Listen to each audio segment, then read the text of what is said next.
با حس عجیبی، با حال غریبی دلم تنگته،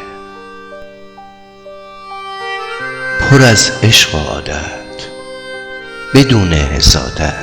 دلم تنگته، گله بی گلایه، بدون کنایه دلم تنگته، پر از فکر رنگی، یه جور قشنگی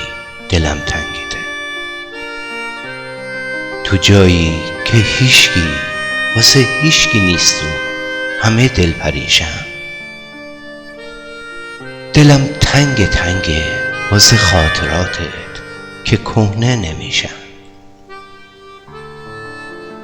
دلم تنگ تنگه برای یه لحظه کنار تو بودم، دلم تنگ تنگه برای یه لحظه کنار تو بودم، یه شب شد 1000 شب که خاموش و خوابم چراغای روشن،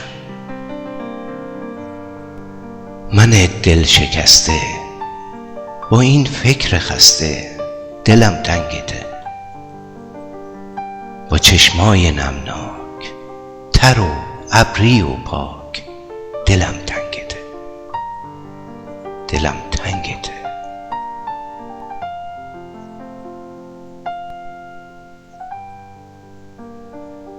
ببین که چه ساده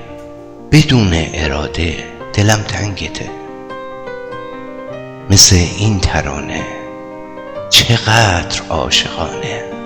دلم تنگته، یه شب شد 1000 شب که دل غنچه ما قرار بوده باشه، تو نیستی که دنیا بسازم نرقصه، به کامم نباشه، چقدر منتظر شم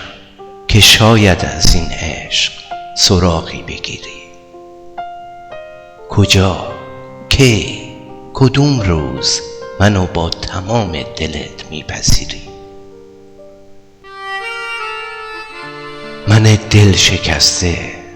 با این فکر خسته دلم تنگته، با چشمای نمناک تر و ابری و پاک دلم تنگته، ببین که چه ساده بدون اراده دلم تنگته، ببین که چه ساده بدون اراده دلم تنگته، مثل این ترانه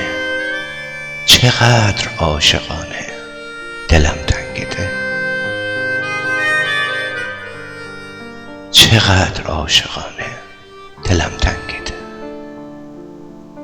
دلم